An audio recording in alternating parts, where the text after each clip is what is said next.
Que bom ter você mais uma vez conosco no nosso canal do YouTube Ático Curitiba. Seja muito bem-vindo, participe conosco desse momento. É sempre bom poder contar com a sua companhia. Nesses momentos difíceis que estamos passando, as músicas elas nos acalmam. E eu convido você então nesse momento a cantar conosco a próxima canção, que fala também da esperança que nós podemos ter nesse Deus.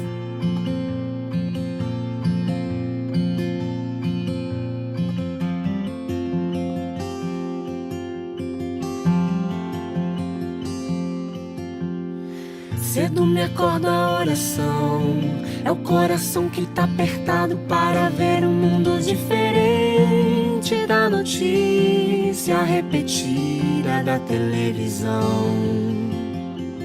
Eu me pergunto onde é que foi, alguém me explica por favor, onde é que foi que nós desaprendemos a viver em união.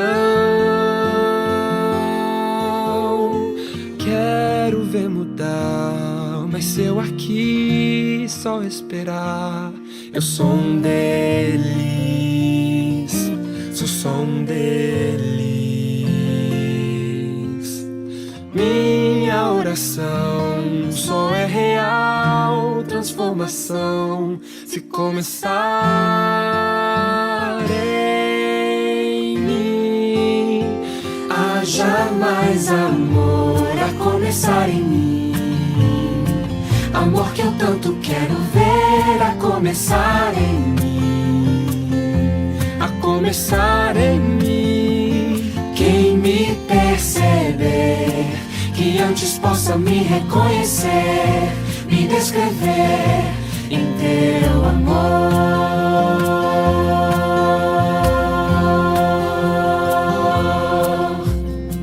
E se tivesse mais perdão, se no lugar de apontarem tantos erros fossem estendidos mais abraços, mais olhares de aceitação, se não mais tanto tempo em vão, se nosso bem mais precioso não faltasse quando pra ouvir, pra entender o meu irmão.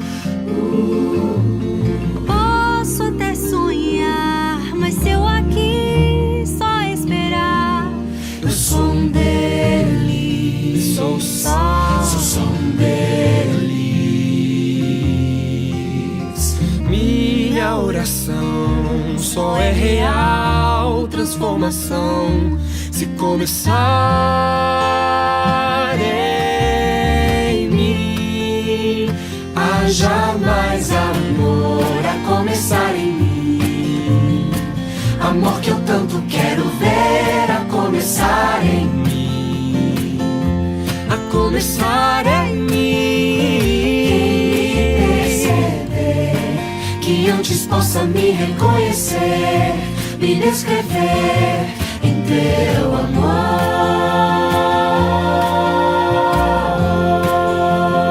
Haja mais amor a começar em mim, amor que eu tanto quero ver a começar em mim, a começar em mim. Quem me perceber, que antes possa me reconhecer, me descrever em teu amor.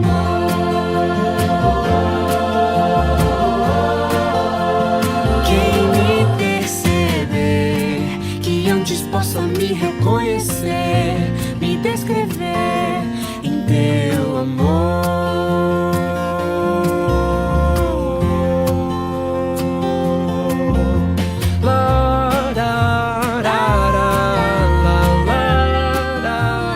Esse momento também é um momento onde nós podemos estar junto com os nossos familiares. Então eu queria desafiar você agora a chamar sua família aí onde você está, no sofá da sua casa, no conforto da sua casa, e fazer conosco essa oração.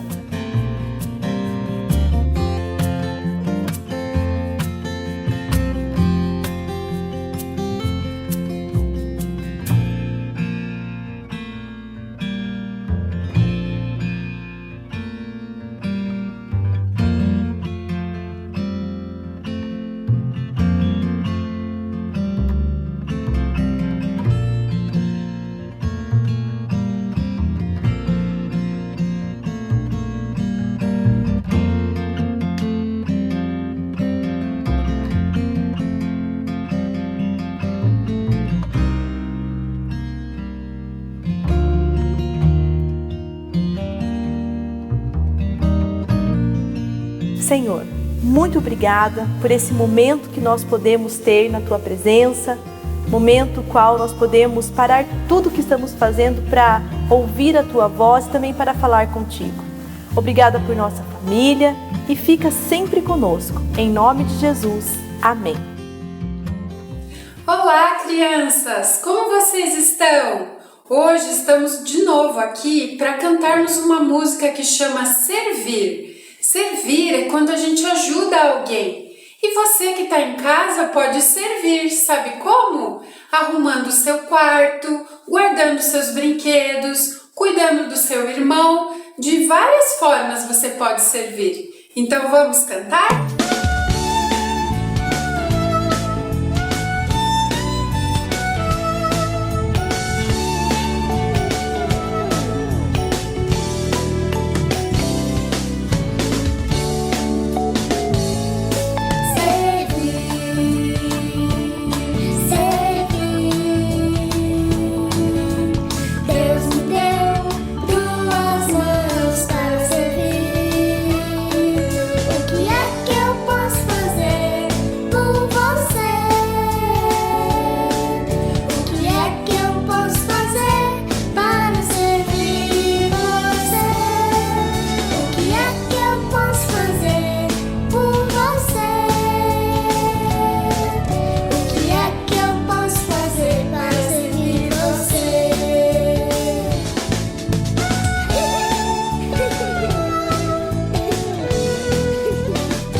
Cobrir alguém no frio, visitar um doente, dar um abraço amigo. O que é que eu posso fazer por você? O que é que eu posso fazer para servir você? O que é que eu posso fazer por você? O que é que eu posso fazer para servir você? Servir, servir. Deus me deu duas mãos para servir. Servir, servir. Deus me deu duas mãos para servir.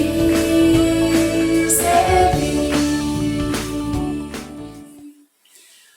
Muito bem, crianças! Até a próxima! Tchau, tchau!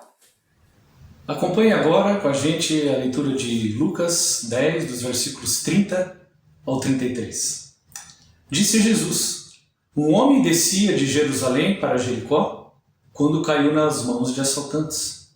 Eles lhe tiraram as roupas, espancaram-no e se foram, deixando-o quase morto. Aconteceu estar descendo pela mesma estrada um sacerdote.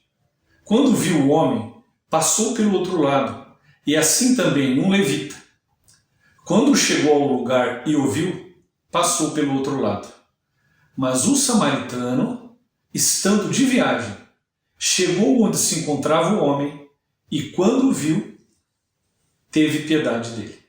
Fique agora com as notícias da nossa comunidade. Fique então ligado no Ático News.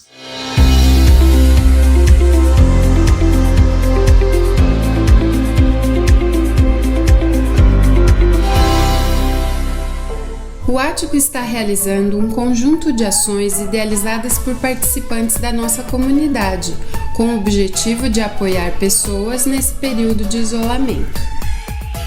Voluntárias do Ático estão confeccionando máscaras com o objetivo de ajudar pessoas com maior vulnerabilidade social a terem acesso a uma proteção mais efetiva nesse período crítico de pandemia.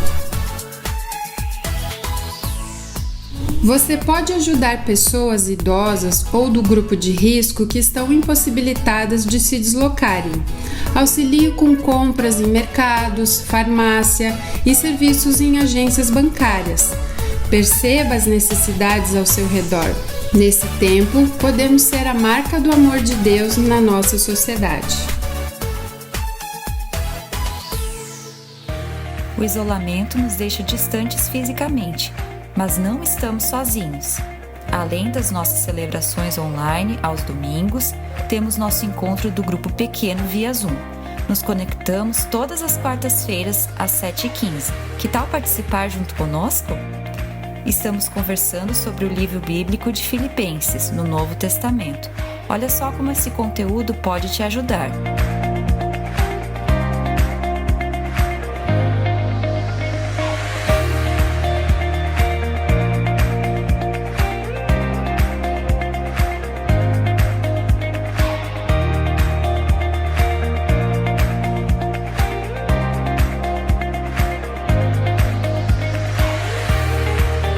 Se você tem interesse em juntar-se a nós, entre em contato. Esperamos por você.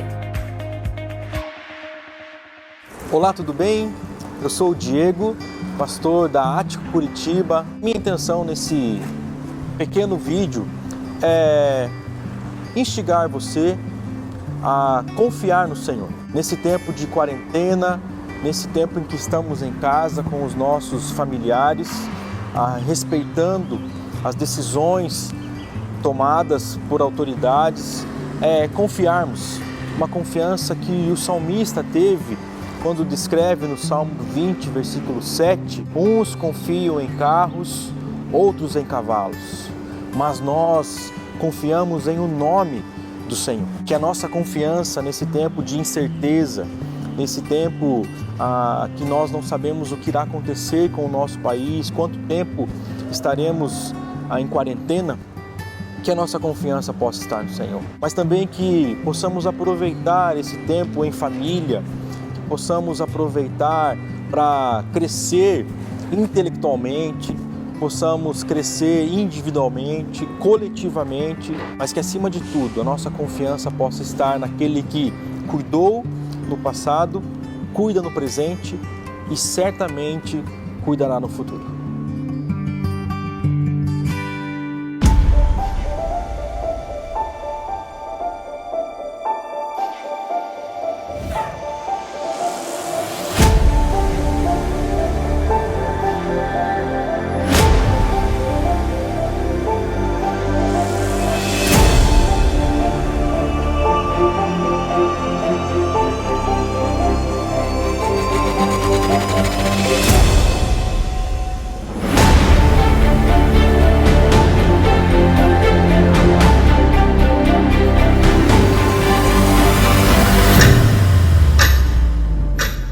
Muito bom estar novamente com vocês e o nosso desejo é que a paz de Deus, o shalom de Deus esteja sobre a sua vida e a vida da sua família nesse momento complexo que todos nós temos vivido.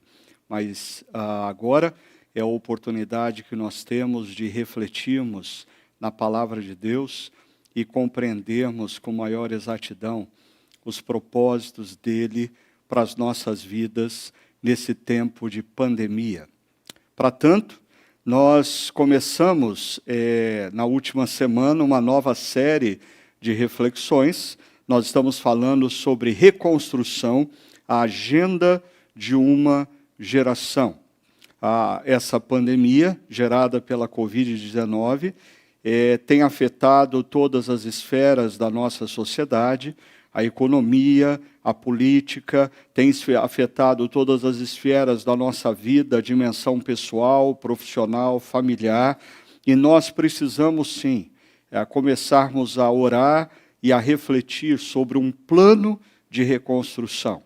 Nós precisamos reconstruir a nossa vida, reconstruir a nossa família, o nosso casamento, a nossa profissão, a nossa empresa, a nossa organização e até mesmo, por que não, as nossas próprias igrejas. E hoje nós vamos estar falando sobre esse desafio.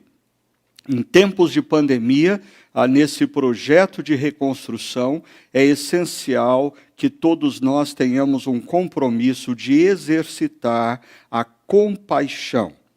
Para tanto, nós temos estudado a vida de Neemias, um personagem do Antigo Testamento, e você conhece a história de Neemias no livro de Neemias, que se encontra no Antigo Testamento. Deixa eu falar um pouquinho mais para você que ainda não conhece, ou para você relembrar quem é esse Neemias. Primeiramente, Neemias, ele é um judeu nascido ou que viveu no século V a.C., e ele nasceu durante o exílio do povo judeu, não na Babilônia, mas no período do Império Medo-Persa. O povo judeu foi deslocado para a Babilônia, passou cerca de 70 anos na Babilônia, aí o Império Medo-Persa tomou conta de todo o território babilônico e passou a reinar durante muitos anos, antes que Alexandre o Grande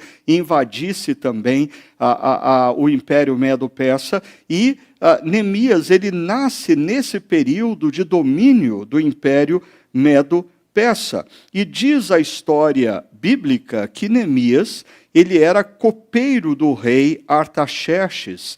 E ser copeiro do rei não significava guardar os copos do rei, mas era um cargo de altíssima confiança, porque a vida do rei dependia de Neemias. Neemias era responsável por toda a parte de alimentação do rei, pela supervisão de tudo que era produzido em termos de alimento e bebida, a fim de que o rei não corresse o risco de ser envenenado. Então aí você imagina o quanto o rei devia confiar em Neemias, e isso me faz lembrar, quando nós conversamos sobre fé no exílio, a importância que nós temos no mundo atual de homens e mulheres cristãos que atuam em diferentes áreas da sociedade com excelência, atuam com responsabilidade, influenciando aqueles que detêm o poder nas organizações, nas empresas e nos governos.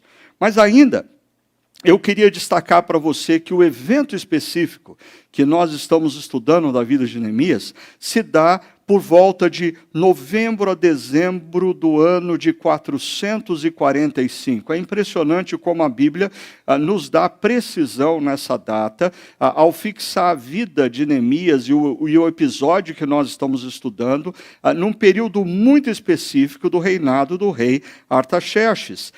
Neemias se encontrava em Suzã, que era uma das capitais do Império Medo-Persa, a capital de inverno do rei, quando ele recebe a visita do seu irmão Hanani. E Hanani traz notícias de Jerusalém, traz notícias do território de Judá. Eu só queria lembrar a você que Neemias, bem possivelmente, nasceu, como eu disse, durante o Império Medo-Persa, no exílio. Neemias não conhecia Jerusalém. Neemias não conhecia o território de Judá. Neemias era a quinta geração, desde que os seus ancestrais deixaram o território de Judá e foram levados cativos pelo Império Babilônico na época. Quinta geração. Mas veja o que acontece. Diz o texto no verso 2... Hanani, um dos meus irmãos, veio de Judá com alguns outros homens, e eu lhes perguntei acerca dos judeus que restaram, os sobreviventes do cativeiro, e também sobre Jerusalém. Eu queria destacar aqui essa expressão, eu lhes perguntei.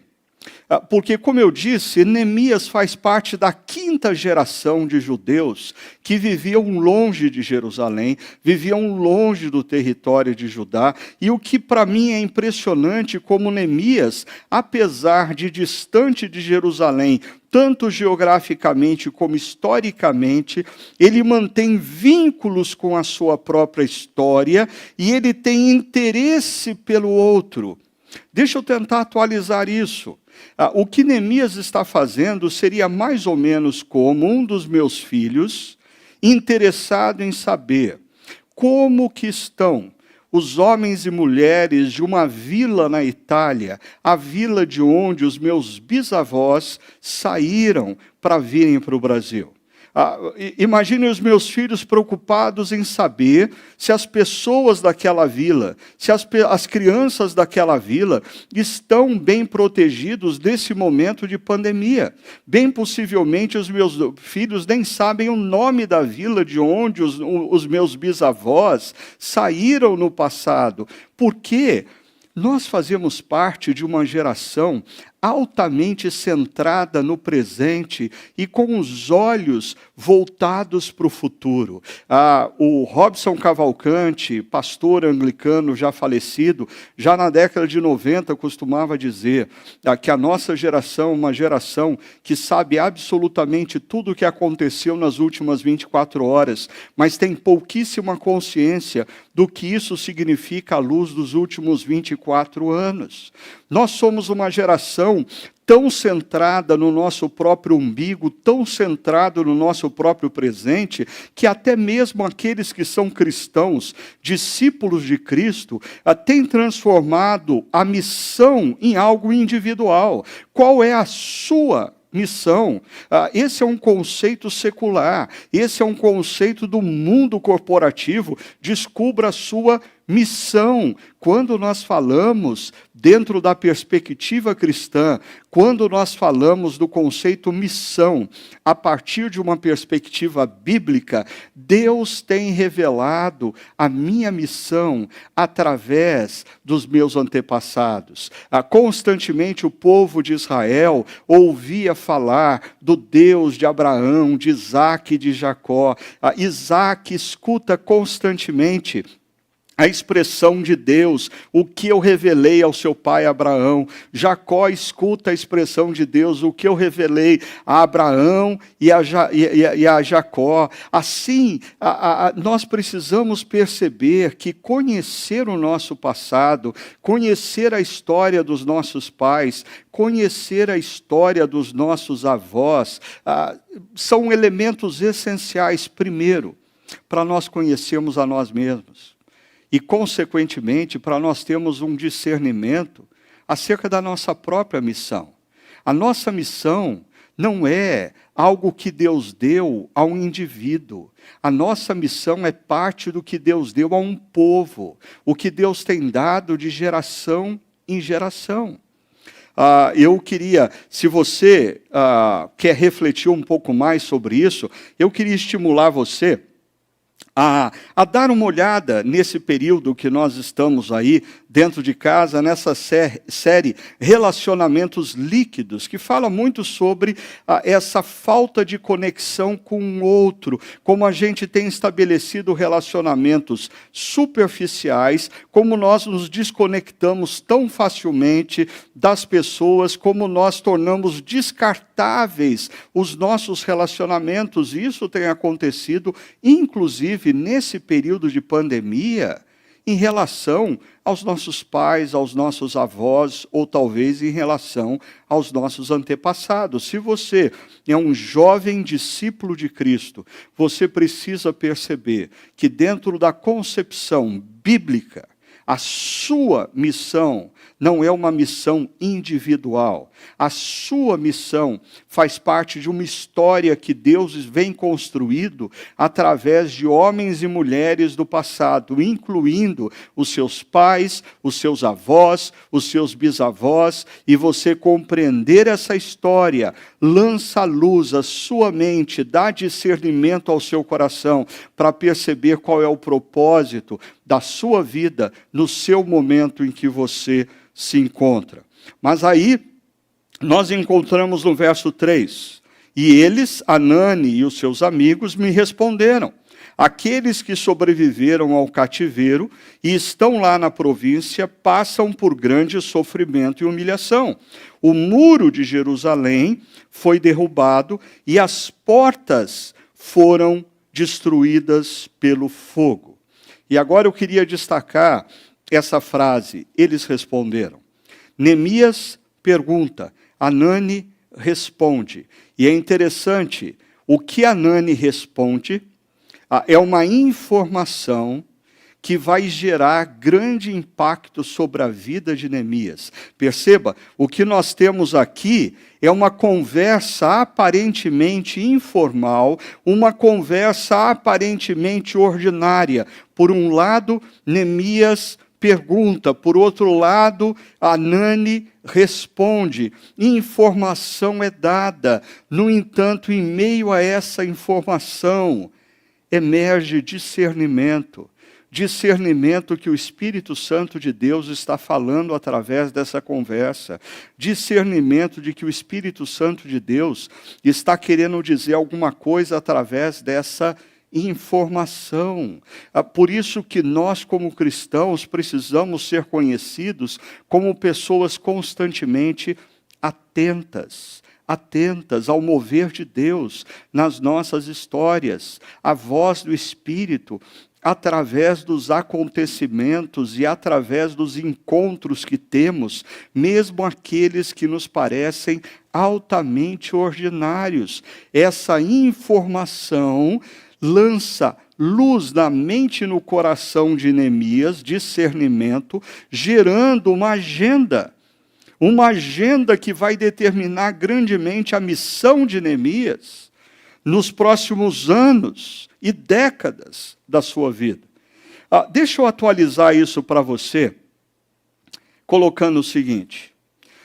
Como eu disse, nós somos uma geração que sabemos absolutamente tudo o que aconteceu nas últimas 24 horas, mas temos pouquíssimo discernimento para entender o que isso significa à luz dos últimos 24 anos. Por isso, eu acho muito perigoso nós ouvirmos os noticiários, assistirmos os telejornais, lermos os jornais, sem nunca ponderar o que de fato está acontecendo na história e o que Deus está me convidando a fazer diante do momento histórico que nós estamos vivendo.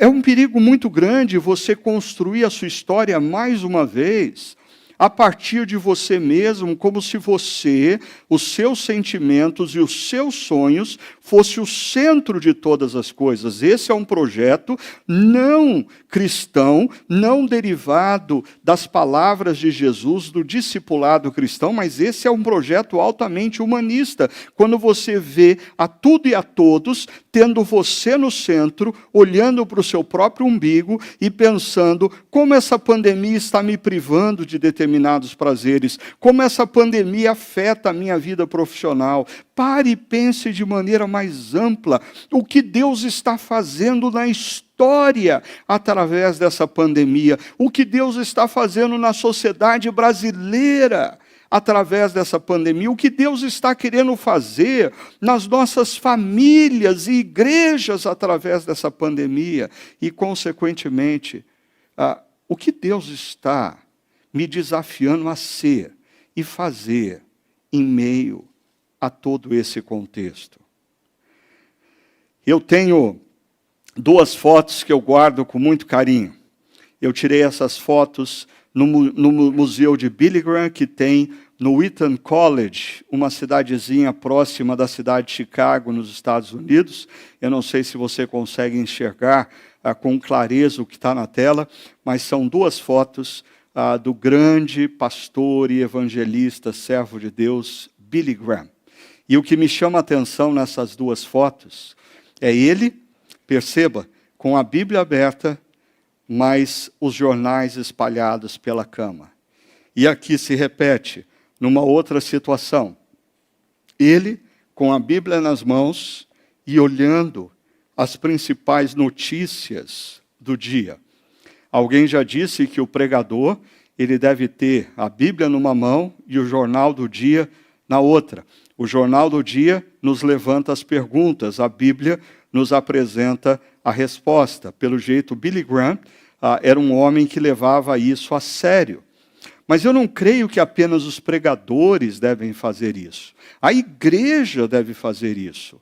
Homens e mulheres que seguem Jesus precisam olhar para a história e perceber o que está acontecendo na história e o que Deus está convidando eles a serem e fazerem no contexto histórico que estão vivendo. Isso me leva a voltar a mencionar para vocês um texto que eu já fiz menção várias vezes na minha caminhada como um dos pastores da Chácara Primavera, que é esse texto de 1 Crônicas, capítulo 12, 32, que fala de um momento de crise da nação de Israel, quando algumas tribos descem até Davi para fazer dele o rei de Israel, e o texto descrevendo as tribos que desceram, fala dos filhos de Issacar, uma das tribos, e diz assim: dos filhos de Issacar, conhecedores da época, para saberem o que Israel devia fazer, 200 chefes e todos os seus irmãos sob suas ordens. Por favor, perceba comigo essa expressão. Os filhos de Issacar, eles eram conhecedores da época. Eles não conheciam apenas a Torá, eles não conheciam apenas o texto das Escrituras que possuíam naquela época, eles conheciam também o momento histórico, eles percebiam o que estava acontecendo na história. E olha a segunda frase, eles conheciam a época para saberem o que Israel deveria fazer. Consequentemente, nós como igreja, nós como cristãos, devemos sim orar, devemos sim ler a Bíblia, refletir sobre os ensinamentos bíblicos, mas nada disso vai fazer sentido e diferença se nós não percebermos o mundo em que nós estamos vivendo, os desafios que emergem e como nós vamos ter que viver como cristãos nessa nova realidade que se apresenta diante de nós. É por isso que, como filhos de Issacar, nós aqui, na Chácara Primavera, temos procurado compreender a nossa época para sabermos exatamente o que homens e mulheres que seguem a Jesus, o que a igreja, no contexto em que nós nos encontramos, deve fazer nesse momento.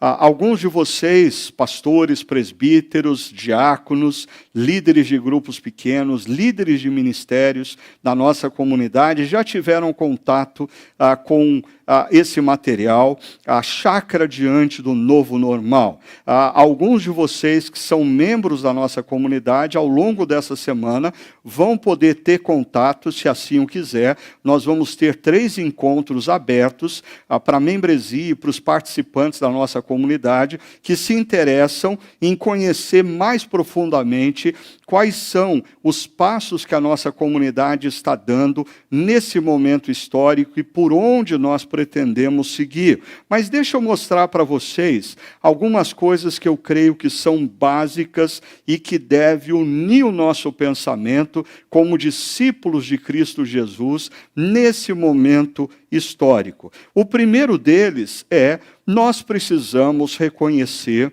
que nós estamos adentrando num período de dança. O que isso significa? Por mais que nós possamos estar contentes, felizes em perceber que nas últimas 2 semanas houve um pequeno declínio na média de contaminação e de mortes, um pequeno declínio. Nós precisamos notar que nós ainda vamos viver um período grandemente caracterizado pela dança. Por quê?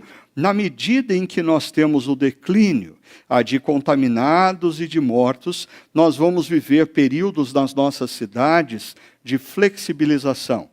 Mas na medida em que aumentarem o número de contaminados e mortos, nós vamos ter novamente restrições e prefeitos, governadores, governantes, pastores, empresários vão precisar ter a coragem e a rapidez para agir em situações como essa.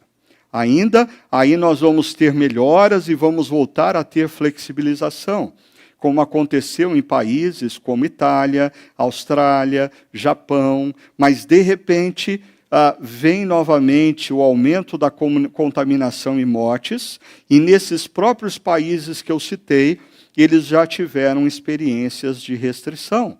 Então, nós vamos ter que aprender a dançar, e não adianta reclamar. Nós vamos ter que aprender durante um período a tomar cuidado, ainda evitar sairmos quando não existe a necessidade, quando sairmos usarmos máscara, evitarmos festas e aglomerações, evitarmos a proximidade física de pessoas, quando nos encontrarmos com alguém, mantermos aí a distância de 1,5 metro, 2 metros, com máscara. Porque perceba, bem possivelmente, do momento em que nós vamos ter, nós tivemos um probleminha aqui, espera aí. Do momento em que nós vamos ter a administração dessa crise, ou seja, a crise entrou num período administrado.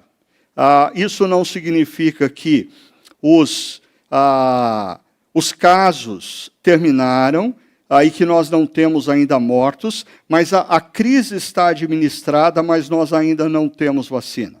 Bem possivelmente, nesse período entre a crise razoavelmente administrada, até nós termos uma vacina, nós vamos ter que viver esse período da dança. E eu sei, alguns de vocês têm ouvido nos telejornais ou lido nos jornais acerca das mais variadas pesquisas relacionadas à vacina, mas observe aqui, eu tenho esse quadro para você, das universidades e laboratórios farmacêuticos que estão mais avançados na pesquisa. No topo da lista, nós temos aqui a Universidade de Oxford, com a farmacêutica AstraZeneca, que o governo brasileiro já comprou antecipadamente 100 milhões de doses dessa vacina. Nós temos aqui, em 6º lugar, a Sinovac, da China, que o governo do estado de São Paulo também tem uma parceria, o Instituto Butantan vem trabalhando para nós termos uma vacina, mas se você observar nessa coluna aqui, o início da produção comercial dessas vacinas que estão em estágio mais avançado, a previsão é abril a junho do ano que vem. Então, quando nós falamos, nós vamos ter uma vacina até dezembro, nós vamos ter uma vacina até janeiro, isso não significa que, quando for anunciado que nós temos uma vacina, na semana seguinte você pode ir no posto de saúde que já tem a vacina, ou você pode ir numa farmácia próxima à sua casa e você já vai ter a vacina. Não tem mais problema você se deixar contaminar pela Covid-19, porque quando você for hospitalizado já existe uma cura. Não, não é bem assim. E, além disso, nós vamos ter 2 desafios. Primeiro desafio, a produção de vacina para 7 bilhões de pessoas no mundo, mais de 7 bilhões. O segundo desafio vai ser a logística. Eu coloco essas coisas não para te desanimar, mas simplesmente para te conscientizar. Porque eu sinto que nós estamos vivendo um momento que parte da população e algumas igrejas começam a lidar como se a pandemia fosse coisa do passado, como se a pandemia já tivesse sido superada, como se não existisse ainda risco. Isso não é verdade. Nós precisamos nos conscientizar que os próximos 12 meses, bem possivelmente, oro para que esse período seja diminuído, mas bem possivelmente os próximos 12 meses, nós vamos ter que aprender a lidar com essa dança. Esse é o nosso tempo. Conhecer a nossa época para saber o que o povo de Deus deve fazer implica em nós irmos a fundo em algumas questões. Veja como o mundo está reagindo a essa possibilidade. Primeiro, nós encontramos no Wall Street Journal Uma informação de que a Google já disse que os seus funcionários não voltam mais presencialmente até verão do próximo ano. E verão do próximo ano no hemisfério norte é justamente junho, julho, agosto do ano que vem. Então, a Google não trabalha com a possibilidade dos seus colaboradores voltarem ao trabalho presencial nos próximos 12 meses. Quando a gente pega a área de show business, ou seja, a Broadway já disse que os seus shows não voltam mais esse ano e, bem possivelmente, os shows só poderão ser retomados por volta de abril ou maio do ano que vem. E, mesmo assim, ainda existe um grande ponto de interrogação. Eu queria chamar a sua atenção para o seguinte: uma empresa como a Google não é uma empresa que toma decisões baseadas em achismos. Um mercado como o do show business nos Estados Unidos não toma decisões baseadas em mera intuição. Nós estamos falando de empresas e mercados que têm informações muito precisas. Milhões e milhões e milhões e milhões de dólares vão deixar de ser ganhos ou vão ser perdidos devido a essas decisões. Mas, mesmo assim, é nessa direção que empresas sérias e muitos mercados ou áreas da economia estão se alinhando. Mas como fica a igreja? Então, algumas semanas atrás, o pastor Andy Stanley, pastor da North Point, uma grande igreja em Atlanta, e esse é um pastor muito influente nos Estados Unidos, ele, numa entrevista, anunciou que a sua igreja não volta aos cultos públicos no ano de 2020. Agora, eu queria chamar a sua atenção para uma frase que aparece aqui, para ajudar você a ler. Eu a traduzi, a coloquei aqui abaixo. Eles dizem: nós da North Point, nós amamos demais vocês para abrirmos nossas portas no domingo pela manhã.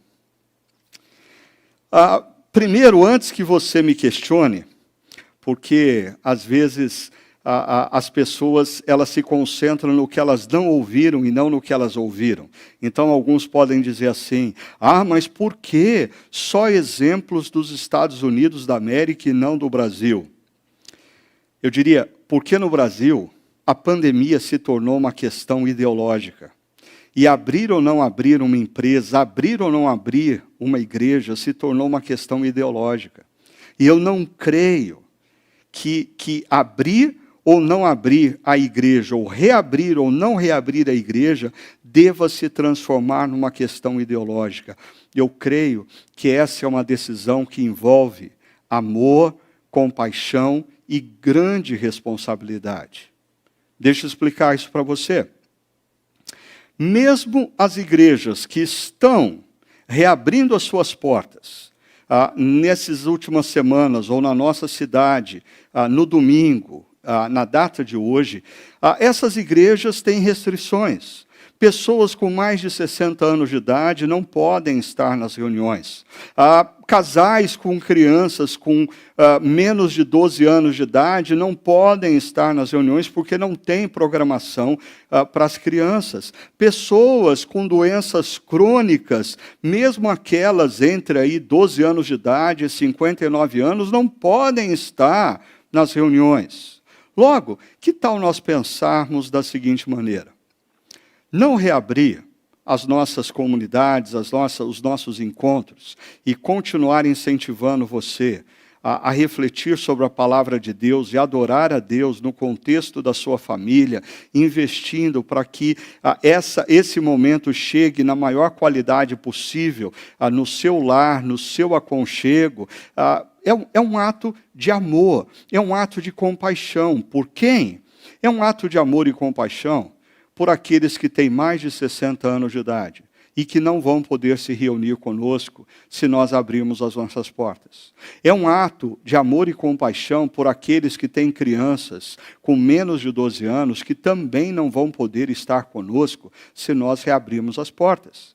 É um ato de amor e compaixão com aqueles que são portadores de doenças crônicas que não vão poder estar conosco. É um ato de compaixão e amor para com aqueles que não vão estar conosco, mas que os jovens da sua casa, as pessoas da sua convivência vão estar num momento de adoração público e em algum momento da semana vão estar em contato com esses que não podem ter contato com o vírus em hipótese alguma. Eu sei, alguns de vocês estão pensando assim, desculpa, Ricardo, mas eu não tenho menos de 12 anos de idade, eu não tenho mais de 60 anos de idade, eu não tenho doenças crônicas, por isso que eu estou querendo que a igreja reabra logo para eu estar lá. Pois é esse pensamento individualista que eu estou convidando você a repensar através dessa reflexão. Porque você que tem mais de 60 anos, você que tem menos de 12 anos, você que não tem enfermidades crônicas, eu quero convidar você a exercitar compaixão e amor por aqueles que não poderiam estar conosco se nós reabríssemos os nossos encontros públicos. Perceba, como Chácara Primavera, como que a gente está respondendo a isso? Primeiro, definindo e compreendendo claramente qual é a nossa missão. Nós, como comunidade cristã, nós não precisamos de prédios, nós não precisamos de encontros públicos nesse momento. Historicamente, o povo de Deus no Antigo Testamento passou 12 anos sem poder se reunir no templo e nem por isso a fé esmoreceu, muito pelo contrário, eu acho que houve uma depuração, porque aqueles que são meros consumidores se dissipam ao longo disso, mas aqueles que são discípulos de Jesus vão buscar aprofundamento na palavra, vão buscar perseverança nesse momento, e a nossa missão como comunidade Chácara Primavera sempre foi e continua sendo comunicar a vida em Jesus de forma contemporânea, e nós nunca fomos tão contemporâneos como nesse momento, transmitindo os nossos encontros. A criativa, nós nunca tivemos que ser tão criativos como esse momento. Acolhedora, nós nunca tivemos que nos empenhar tanto para acolher famílias da nossa comunidade, fora da nossa comunidade, que estão passando por dificuldades, e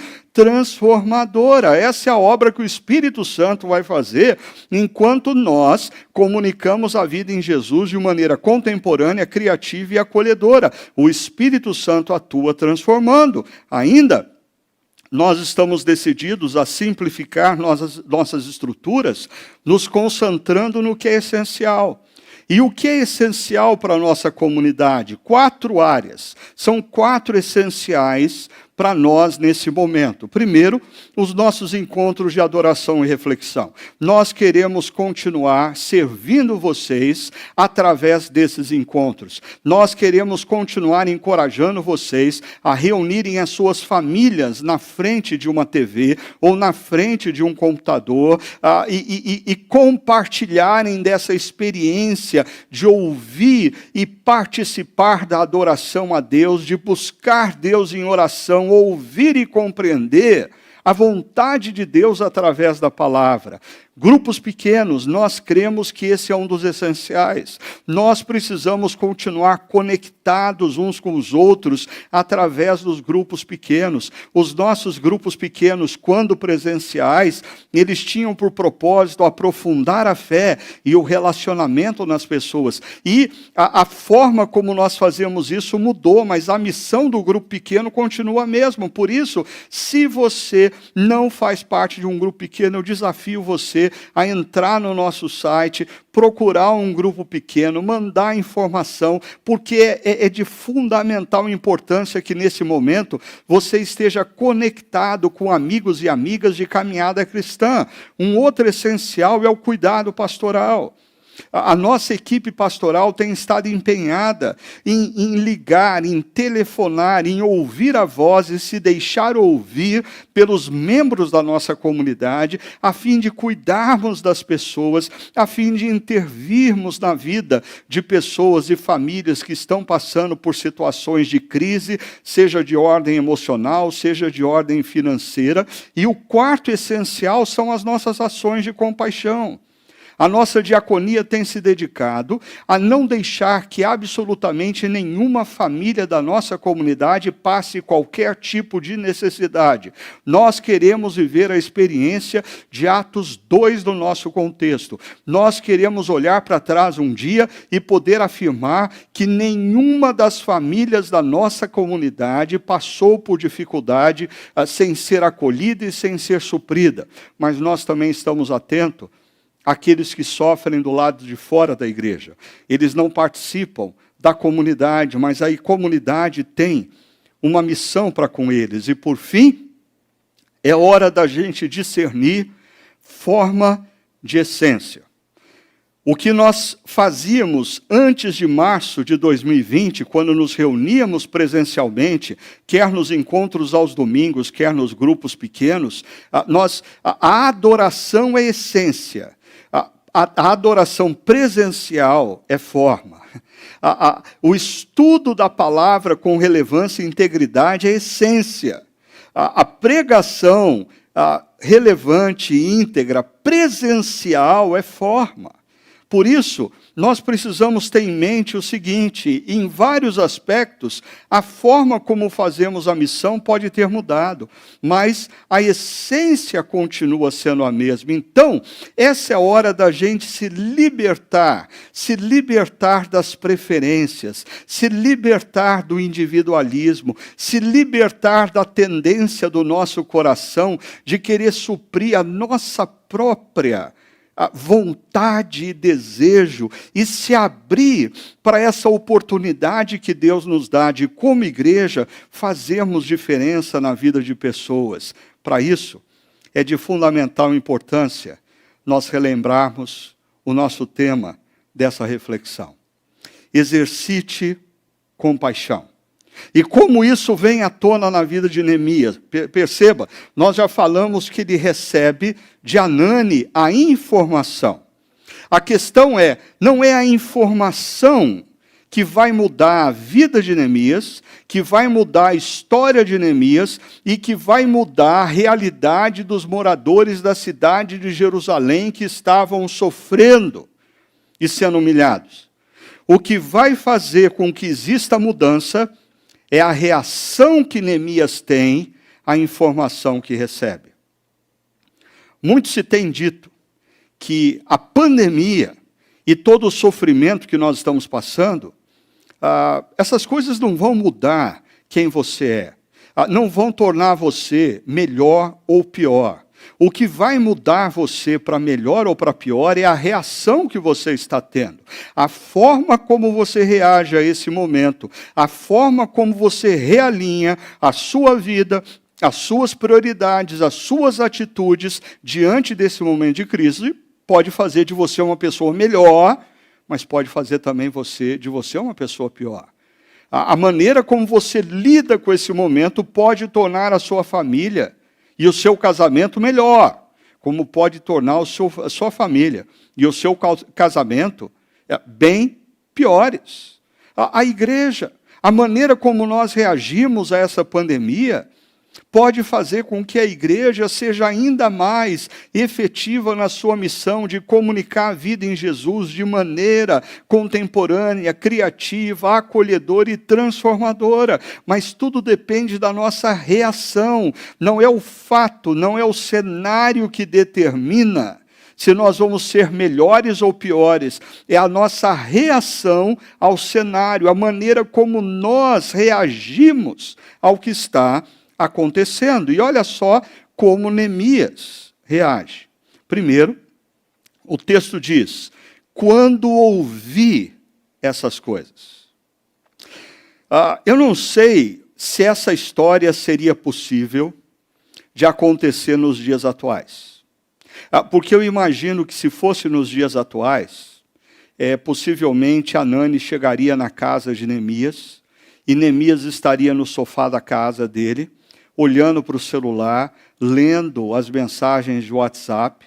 Hanani estaria aproveitando que na casa de Neemias, no Império Medo-Persa, tinha um bom sinal de Wi-Fi, se conectando à internet e dando uma olhada no seu Instagram.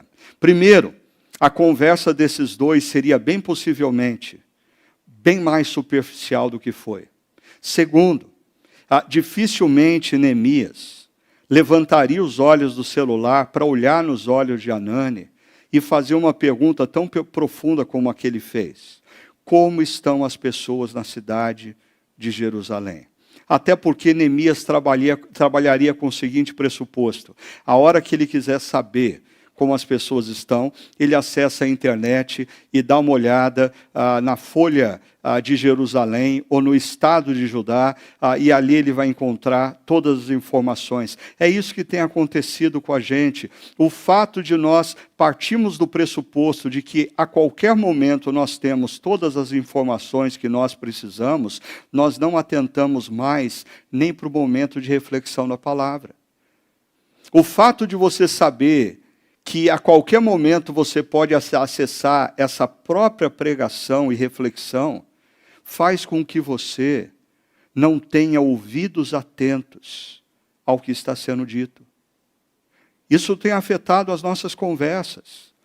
Nós somos incapazes de refletirmos e conversarmos com profundidade. Por quê? Porque nós estamos o tempo todo com a nossa atenção dividida. Um membro da família está compartilhando o que tem passado no seu trabalho, enquanto outro membro na mesma mesa está checando o WhatsApp, e o outro membro está assistindo a TV, o noticiário, e o outro membro está checando o seu Instagram. Isso tem afetado profundamente não apenas a profundidade dos nossos diálogos, mas a implicação desses diálogos para as nossas vidas. Perceba, Neemias dedica atenção, e a atenção gera em Neemias compaixão, porque ele ouviu com atenção. O texto diz que quando Neemias ouviu o que Hanani contou, ele se sentou e chorou. Tamanho impacto da informação. Mas eu temo que nós estejamos vivendo momentos em que nós temos tanta informação, e informação é em excesso, que nós estamos perdendo a capacidade de nos sensibilizar com as informações. Diariamente, nós ouvimos falar de mais 1.000 mortes, em média. E a gente vai perdendo a sensibilidade do que significa isso. Perceba, Neemias, quando escuta a informação, ele chora, mas eu queria chamar a sua atenção para um fato muito importante. Dá uma olhada na tela. Ele não chora por si mesmo, ele chora pelo outro. Porque chorar por si mesmo, quase que todo mundo que é razoavelmente normal nos últimos 5 meses, em algum momento derramou lágrimas, em algum momento chorou porque estava longe de ente querido, chorou porque a situação financeira estava perdendo o controle, chorou porque queria fazer coisas que no passado fazia e que não pode mais fazer. Chorar por si mesmo, em meio ao momento que nós estamos vivendo, é simples. Quase que todo mundo passou por isso. A grande questão é: qual foi a última vez que você chorou pelo outro? Porque perceba, a compaixão é um sentimento que não se confunde com a indignação. A indignação, ela meio que faz parte da compaixão, mas a compaixão é um sentimento que sobrepõe a própria indignação. Deixa eu te explicar isso.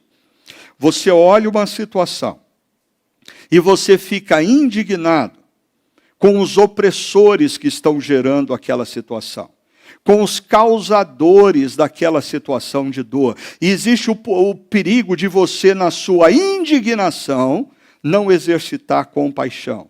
Porque você está focado no opressor, no causador, na busca por vingança, e você se esquece daquele que está debaixo do joelho de um policial opressor. É muito perigoso, porque eu tenho visto muitas vezes nos posts da internet, entre os jovens, muita indignação e pouca compaixão. Eu não estou querendo dizer que nós não devemos ter indignação para com a injustiça, para com a opressão, para com a violência, para com a miséria. Nós precisamos, sim, sermos pessoas indignadas para com tudo isso que está errado. Mas quando a indignação sobrepõe a compaixão, nós perdemos o caráter de Cristo nas nossas vidas. Nós deixamos de nos parecer com Cristo nas nossas próprias vidas. Perceba, se no nosso primeiro estudo, na nossa primeira reflexão, a informação gera um discernimento que dá a Neemias uma agenda, porque ele recebe a informação de Anani, e o discernimento gera uma agenda, agora a compaixão define a motivação. Por que Neemias vai se mover na direção de Jerusalém? Para vingar os que estão sofrendo? Não. Para ajudar e acolher os que sofrem. Perceba, a compaixão, ela deve ser a fonte motivadora de toda e qualquer decisão que uma igreja, que um discípulo de Cristo, um homem ou mulher que segue a Jesus, faz. Quando uma igreja toma a decisão de reabrir ou não reabrir, a base da motivação não pode ser ideológica, a base da motivação não pode ser achismo, a base da motivação não pode ser intuição, a base da decisão precisa ser, sim, a compaixão. Quando uma comunidade cristã, quando uma ONG se move na direção dos mais miseráveis da cidade, nós precisamos tomar muito cuidado para a base da nossa motivação não se tornar o que as pessoas vão dizer de nós nas redes sociais, porque nós postamos lá que estamos ajudando os mais pobres. Não, cuidado, a base da nossa motivação precisa ser sempre a compaixão. Dê uma olhada, por exemplo, no ministério de Jesus.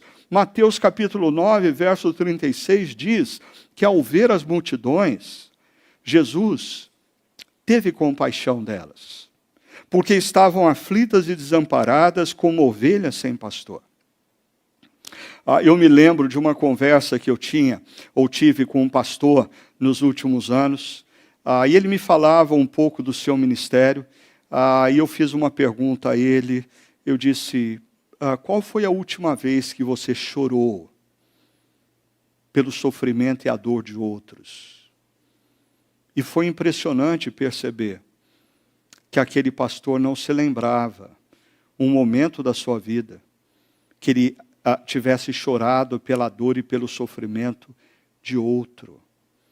E como na nossa reflexão constantemente, pastores, missionários fazem uso do nosso momento aqui para se alimentarem, para serem desafiados, eu preciso dizer isso para pastores e missionários. O ministério que nós realizamos não tem sentido nenhum se a base do nosso ministério não for a compaixão pelas pessoas. Absolutamente nada do que a igreja faça faz sentido se a base da nossa motivação não for a compaixão por vidas, o amor por pessoas, porque Jesus não andava pelas cidades pregando o evangelho, curando enfermidades, expulsando demônios, porque ele queria provar para o mundo que ele detinha todo o poder. Não é essa a base da motivação de Jesus. A base da motivação de Jesus nos é apresentada até mesmo em João 3,16. Porque Deus amou o mundo de tal maneira, porque Deus teve compaixão dos homens e mulheres perdidos e distantes dele. Por isso, ele se moveu na direção desses homens e mulheres. E fica muito claro a gente compreender tudo isso quando a gente vai para a primeira carta de Coríntios, capítulo 13, verso 1 a 3, um texto muito pregado e refletido nos casamentos e que pouco tem a ver com amor romântico e tem muito a ver com amor à atitude, com essa compaixão que se move na direção daquele que sofre, essa compaixão que, entre optar pela indignação, volto a dizer, a indignação faz parte do processo, mas a compaixão, o amor pelo que sofre, deve sobrepor todas as nossas ações, todas as nossas decisões. E diz o apóstolo Paulo, ainda que você tome a decisão de abrir ou reabrir a sua igreja, ainda que você reúna 5.000 cestas básicas para distribuir entre os pobres da cidade, ainda que a sua igreja tenha 10.000 pessoas simultaneamente na internet, ainda que você faça o que você faz e se vanglorie pelo que tem feito, diz o texto, se não tiver amor, nada disso valerá. Nada disso. Assim, eu queria caminhar para a conclusão, desafiando vocês a 3 formas de você exercitar a compaixão a partir dessa reflexão. Eu queria deixar bem claro para você.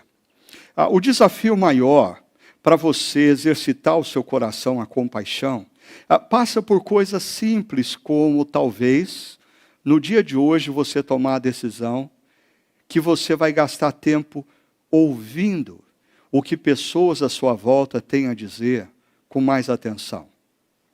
Talvez o exercício da compaixão para você hoje comece com você dedicando algum tempo para ouvir o seu pai, a sua mãe, o seu avô, a sua avó, ouvir as histórias que eles têm para contar e que lançam luz sobre o seu presente. Compaixão não é um exercício complexo. Compaixão se dá em pequenas atitudes. Ouvir com atenção, ter empatia para com o sentimento dos outros. Talvez o exercício da compaixão mude, hoje eu espero isso, mude a forma como você vai assistir o telejornal ou vai ler o jornal de hoje. Mas deixa eu te dar 3 aplicações práticas, principalmente para você que nos acompanha como membro ou participante dessa família estendida da Chácara Primavera.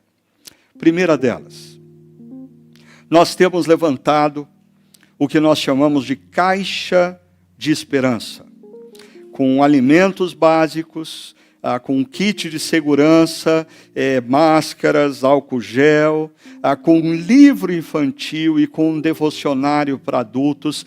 Aqui na foto, eu não sei se você consegue ver, mas a alegria dessa criança, não com toda a quantidade de alimento que está sendo doado, mas com um livro que ele recebeu. Essa semana que se passou, a Sônia, minha esposa, foi encontrada numa rede social por uma pessoa que recebeu uma cesta dessa. E eu queria mostrar para vocês o que essa mulher que se chama Ângela disse para a Sônia. Oi, bom dia. Meu nome é Ângela. Eu ganhei o livro de vocês junto com a cesta básica que foi doada na creche, onde minha filha é matriculada no APAS, Paranapanema. E meu esposo gostou do livro e já leu tudo. Detalhe, é um devocionário para 365 dias. Ele já leu tudo. Ele gostaria de saber como faz para adquirir outros livros.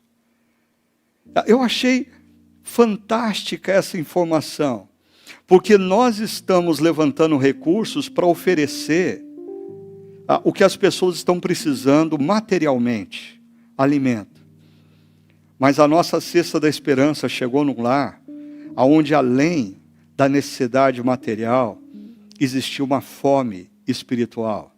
E um homem leu o devocionário de 365 dias, possivelmente em 3 dias, e pedindo mais. O que nós podemos fazer acerca disso? Eu queria desafiar você, seja qual for o momento que você está entrando em contato com essa reflexão, a entrar no site igrejaemmovimento.org e fazer uma doação de qualquer valor pode acrescentar numa família o alimento que eles estão necessitando, ou talvez pode levar uma família a palavra espiritual que eles estão buscando nesse momento de crise. Você pode doar o número preciso de 1, 2, 3, 5 cestas da esperança, mas qualquer valor que você ofertar será conduzido e será levado em forma de alimento, em forma de proteção, em forma de fonte de espiritualidade para as famílias que vivem em situação de pobreza e miséria na nossa cidade. Isso é exercitar compaixão. Compaixão não é você dizer eu sinto compaixão. Compaixão é algo que te move a fazer algo, como aconteceu com Neemias e nós vamos ver nas próximas semanas. Segunda atitude prática. Nesse exato instante, está sendo postado nas nossas redes sociais, nos nossos grupos de liderança, dos grupos pequenos, e nós esperamos então que os líderes de grupos pequenos distribuam também entre os participantes essa imagem que aponta para o número de mortos da última noite, os últimos registros, dizendo: lamentamos a cada instante as perdas. Nós queremos, como igreja, dizer que isso não é meramente número para nós. São vidas. E nós lamentamos e choramos. Eu sei, alguns de vocês podem dizer, mas nós não vamos celebrar os recuperados. Sim, nós celebramos os recuperados e as famílias daqueles que tiveram recuperados já tiveram a sua grande recompensa, que foi ter os seus queridos e queridas de volta ao convívio. Mas e aquele lugar no sofá que nessa manhã está desocupado? E aquela cadeira em torno da mesa do almoço que está desocupada? E aquele quarto que está vazio? Nós precisamos dizer para as pessoas que estão sofrendo a perda dos seus queridos, que como igreja, nós lamentamos com eles. Porque se você atentar para o texto de Neemias, quando ele ouviu acerca da dor do outro, ele se sentou, ele chorou e ele lamentou por dias como igreja. Quando você compartilhar nas suas redes sociais, quando você compartilhar entre os seus amigos e parentes, você vai estar dizendo que nós como igreja lamentamos com aqueles que sofrem nesse momento. E por fim, a última maneira prática de você exercitar compaixão. Um auditório vazio, como aqui o nosso nesse momento, um pastor refletindo acerca da palavra, voltado para uma câmera, como eu estou fazendo aqui nesse momento. Mas é interessante você pensar que isso é exercício de compaixão. Eu sei, alguns de vocês estão dizendo, eu não vejo a hora de voltar a me reunir, eu preciso disso, ok. Mas esse é o momento de você perceber que Deus te convida a abrir mão do que é bom para você, abrir mão dos seus desejos e exercitar o amor pelo outro, a compaixão pelo outro. Se nós tivéssemos reaberto as nossas portas nessa manhã, várias pessoas acima de 60 anos não estariam aqui, vários pais com crianças de menos de 12 anos não estariam aqui, várias pessoas com enfermidades crônicas não estariam aqui. Quem estaria aqui? Uma minoria, entre 12 a 59 anos, mas nós estamos convidando quem faz parte desse grupo a exercitar o amor e a compaixão, participando desse momento de adoração a Deus e reflexão da palavra, junto com aqueles que não poderiam estar aqui. Exercite a compaixão.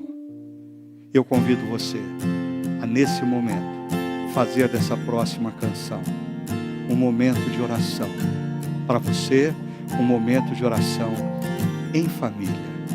Faça isso.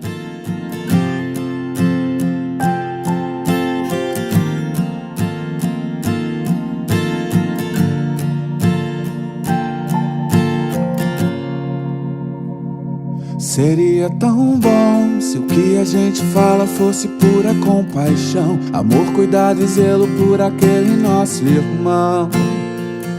Seria tão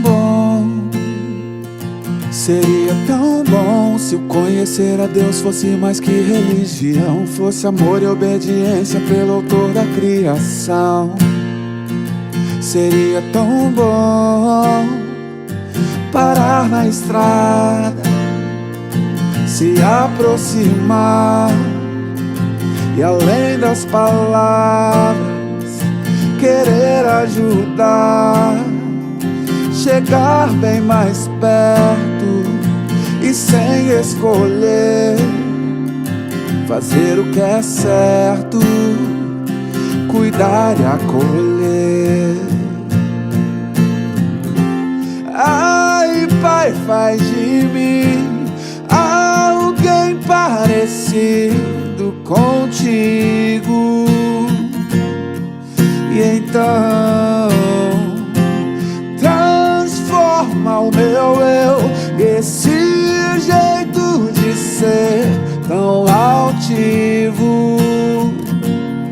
Quero me parecer contigo, seria tão bom. Quero me parecer contigo, seria tão bom. Seria tão bom se o conhecer a Deus fosse mais que religião, fosse amor e obediência pelo autor da criação. Seria tão bom parar na estrada, me aproximar e além das palavras querer ajudar, chegar bem mais perto e sem escolher fazer o que é certo, cuidar e acolher. Fazer o que é certo, cuidar e acolher. Ai, Pai, faz de mim alguém parecido contigo. E então transforma o meu eu e esse jeito de ser tão altivo. Quero me parecer contigo, seria tão bom. Quero me parecer contigo, seria tão bom. Quero me parecer contigo, seria a cada dia me parecer contigo, seria tão bom, tão bom. Vamos orar? Te bendizemos, Senhor, por esse momento. Te agradecemos pelo cuidado do Senhor para com as nossas vidas. Te agradecemos por essa palavra que ouvimos, por esse culto, por essa celebração que acabamos de entoar ao Senhor. Que o Senhor seja entronizado através de nós e que possamos confiar no Senhor, ter uma semana agradável na Tua presença. Em nome de Jesus, amém. Que a graça de nosso Senhor e Salvador, Jesus o Cristo, que o amor de Deus, o nosso eterno Pai, e a consolação do Espírito Santo do Senhor esteja sobre toda a sua casa, esteja sobre toda a sua vida, esteja sobre toda a sua família, não apenas nesse dia, nessa semana, mas para todos sempre. Amém e amém. Deus te abençoe e tenha uma boa semana na presença de Jesus.